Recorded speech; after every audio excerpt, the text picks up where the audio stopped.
So good afternoon everyone. So we will do last topic of unit number 10, optical activity. So write down the topic optical activity.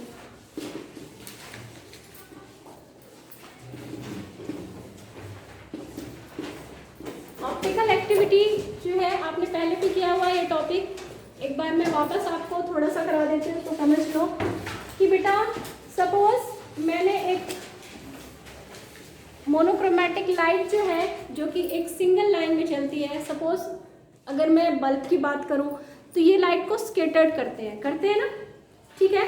लेकिन अगर आपने laser light देखी हो जो कि मतलब कि कितनी भी डिस्टेंस पे हो सीधी स्ट्रेट चलती है और एक ही पॉइंट पे वॉल पे आपके जो है आपको नज़र आएगी, मतलब स्ट्रेट चलती है और इसको हम बोलते हैं मोनोक्रोमेटिक लाइट। तो जब भी लाइट होती है तो अगर मुझे इसे मोनोक्रोमेटिक या प्लेन पोलराइज्ड लाइट में इसको चेंज करना है तो मैं इसको किस में से पास करूंगी, निकोल प्रिज्म में से।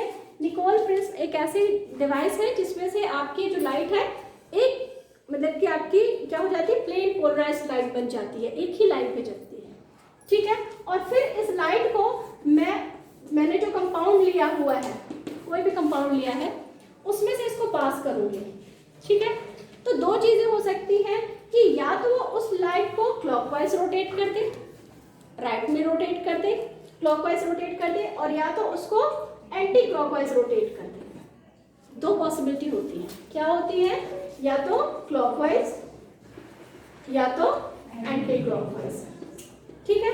एक थर्ड भी पॉसिबिलिटी होती है कि वो लाइट क्या हो, स्केटर्ड हो जाए, मतलब कि स्केटर्ड नहीं सॉरी ऐसे एज इट इज आपकी पास हो जाए। दो पॉसिबिलिटी है, या तो जो हमारा सॉल्यूशन है वो लाइट को रोटेट कर दे लेफ्ट या राइट, और या तो वो एज इट इज पास हो जाए। तो एज इट इज अगर पास हो रही है तो हम कहेंगे कि हमारा जो कंपाउंड है दैट इज ऑप्टिकल इनएक्टिव। क्या है वो, ऑप्टिकल इनएक्टिव, ठीक है। लेकिन अगर हमारा जो कंपाउंड है, सॉल्यूशन है, वो उस लाइट को रोटेट कर रहा है तो हम कहते हैं कि हमारा जो सॉल्यूशन है या कंपाउंड है दैट इज ऑप्टिकल एक्टिव, ठीक है। अगर वो लाइट को क्लॉकवाइज रोटेट करता है तो हम कहते हैं कि कंपाउंड कैसा है, डेक्स्ट्रो रोटेटरी, या हम इसको पॉजिटिव साइन से रिप्रेजेंट करते हैं। कई जगह आप स्मॉल डी भी लिखा हुआ देखेंगे, ठीक है। और जब सॉल्यूशन लाइट को एंटी क्लॉकवाइज रोटेट करता है तो हम उसको कहते हैं लीवो रोटेटरी, और इसको एल से या नेगेटिव साइन से रिप्रेजेंट करते हैं, स्मॉल एल से, ठीक है। तो कैसे आप ये जो आपका सिंबल सा है प्लेन पोलराइज्ड लाइट का फंडा वो समझ में आ गया, कैसे पता लगेगा कंपाउंड ऑप्टिकल एक्टिव है, ऑप्टिकल इनएक्टिव है या नहीं, ठीक है। अब टर्म आता है कि कौन से कंपाउंड आपके ऑप्टिकल एक्टिव होंगे और कौन से कंपाउंड आपके ऑप्टिकल एक्टिव नहीं होंगे। तो कंडीशंस जो है for being optical active,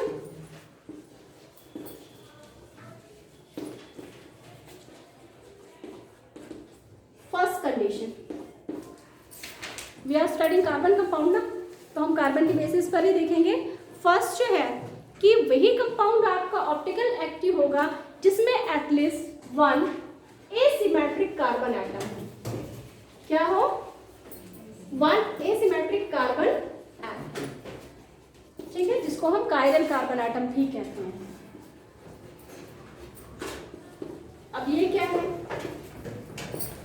for example अगर मैं प्रोपेनॉल लेती हूँ and butanol,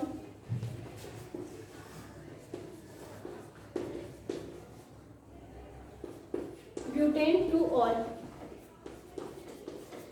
okay.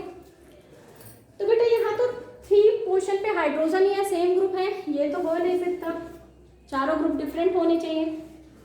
Asymmetric carbon atom के लिए कार्बन में लगे हुए चारों ग्रुप डिफरेंट होने चाहिए, ठीक है। इस पे आओ तो देखो इसके एक साइड CH3 ग्रुप लगा है, दूसरे साइड पे CH3 है, ये भी क्या हो गया, कैंसिल, और ये तो है ही नहीं, क्यों, क्योंकि तीन जगह हाइड्रोजन लगी हुई है, एक जगह ये ग्रुप लगा हुआ है। तो प्रोपेन टू ऑल को हम क्या बोलेंगे, दिस इज ऑप्टिकल इनएक्टिव। क्यों, क्योंकि इसके पास एसिमेट्रिक कार्बन एटम है ही नहीं, समझ में आया? मतलब ये फर्स्ट कंडीशन ही फॉलो नहीं कर पाया। अब आते हैं ब्यूटेन टू ऑल पे। ये तो होगा नहीं, ये भी नहीं होगा, 2 हाइड्रोजन है, ये भी नहीं होगा।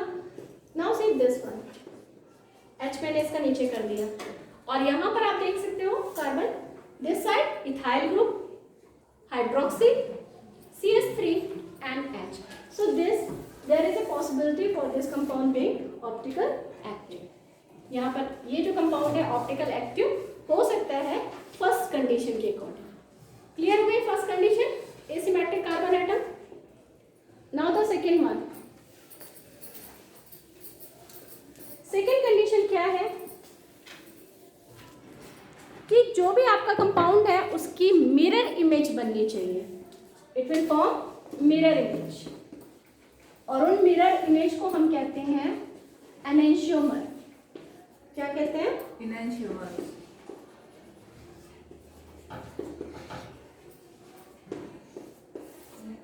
ठीक। अब मिरर इमेज कैसे? मिरर ले लिया मैंने, यहां पर मैं ले लेती हूँ कार्बन, ठीक है, CH3, C2H5, H, OH, ठीक है। तो देखो मिरर इमेज बनाओ, C, यहाँ पर क्या आएगा? H, OH, C2H5 and CH3, ठीक है। तो इनको हम कहते हैं मिरर इमेज। यस, इसकी मिरर इमेज भी बन रही है और ये जो पेयर्स ऑफ मिरर इमेज है दीज आर कॉल्ड एनेंशियोमर, ठीक है। इनको हम क्या कहते हैं? एनेंशियोमर। तो ये भी पॉसिबिलिटी हो गई। नाउ द थर्ड, किसी भी तरह की सिमेट्री नहीं होनी चाहिए।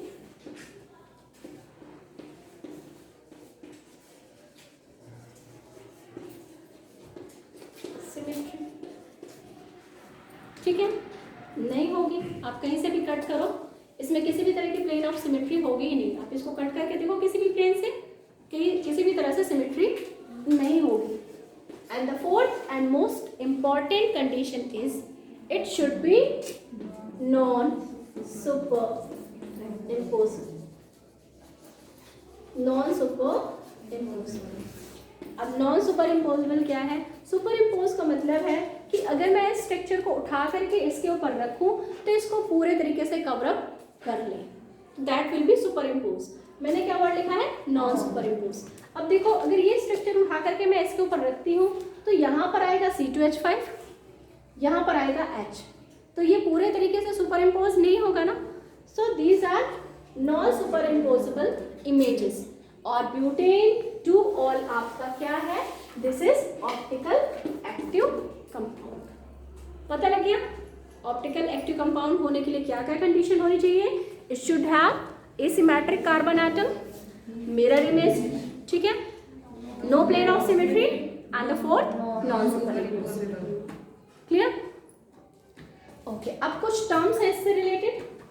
फर्स्ट आपको बता दिया mirror images are called enantiomer. देखो बेटा, सपोज अगर ये मिरर इमेजेस होती क्या है? दोनों रोटेशन में एक दूसरे के अपोजिट होती हैं।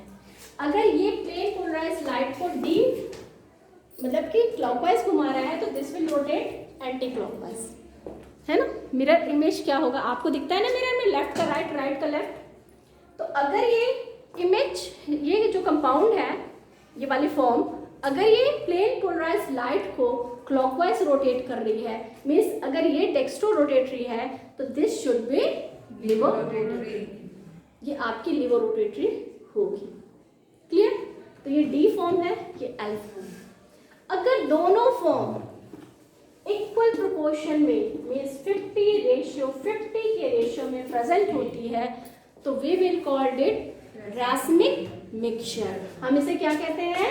Racemic mixture. Racemic mixture. तो आपको रैस्मिक मिक्सचर की डेफिनेशन भी पता लग गई।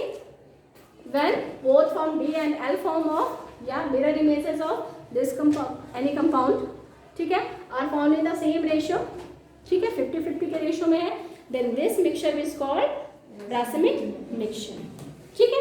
मोस्टली ऐसा होता नहीं है, sometime it is in 30 and it is in 80, जितना भी है।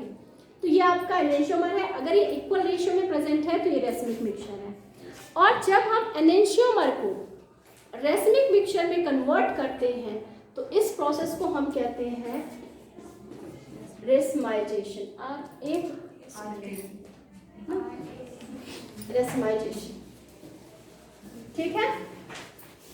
तो the conversion of enantiomer into racemic mixture is called racemisation, ठीक है। अभी आपने कितने टर्म्स पढ़े? एक तो पढ़ा आपने non super imposable, second chiral word पढ़ा आपने नया, ठीक है। इस टर्म को कायरलिटी बोलते हैं, वो भी याद रखना, chirality. And next one is non super imposable term. फिर आपने पढ़ा enantiomer, then racemic mixture, then racemisation and कुछ वर्ड्स और भी है।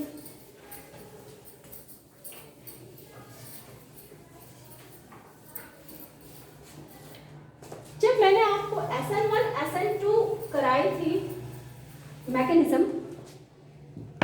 तो SN1 में क्या हो रहा था?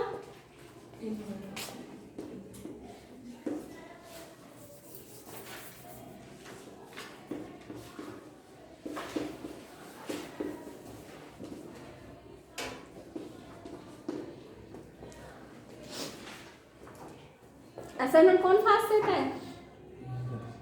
प्राइमरी या टर्शरी? ठीक है। तो क्या कराया था मैंने? इसमें से Br निकल जाएगा एंड सेम पोजीशन पर आपका OH ग्रुप आके अटैच हो जाएगा। की थी आपने मैकेनिज्म, याद है आपको? तो यहाँ पर यू कैन सी कि कॉन्फ़िगरेशन में कोई भी डिफरेंस नहीं हुआ, ठीक है। कुछ भी डिफरेंट नहीं हुआ कॉन्फ़िगरेशन में। जहाँ से Br निकला वहीं पर आकर OH ग्रुप अटैच हो गया, हुआ ये। तो this is called retention of configuration, मतलब उस कॉन्फ़िगरेशन को रखना।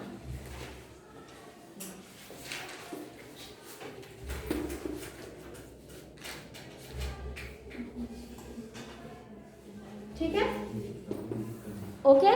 रिटेंशन ऑफ कॉन्फ़िगरेशन, जब आपका कॉन्फ़िगरेशन जो है वो डिस्टर्ब नहीं होता, जैसा आपका रिएक्टेंट का है ऐसा ही आपका प्रोडक्ट का रहता है, ठीक है।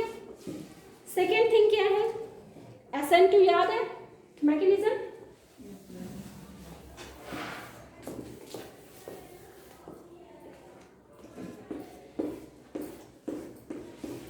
SN2 में Br आपका एलिमिनेट नहीं हुआ था और यहाँ से आकर OH ग्रुप इसमें अटैच हुआ था अपोजिट साइड से, रिमेम्बर?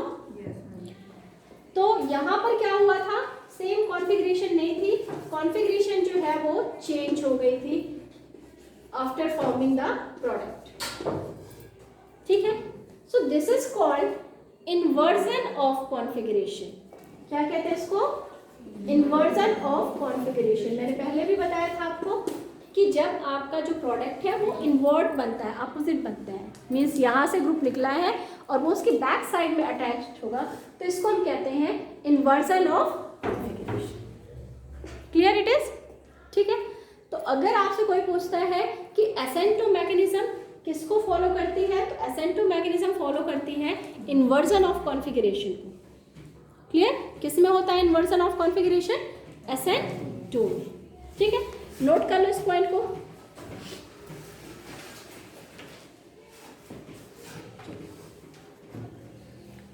और सेम कॉन्फ़िगरेशन होती है SN1 में, उसमें होती है रिटेंशन ऑफ कॉन्फ़िगरेशन।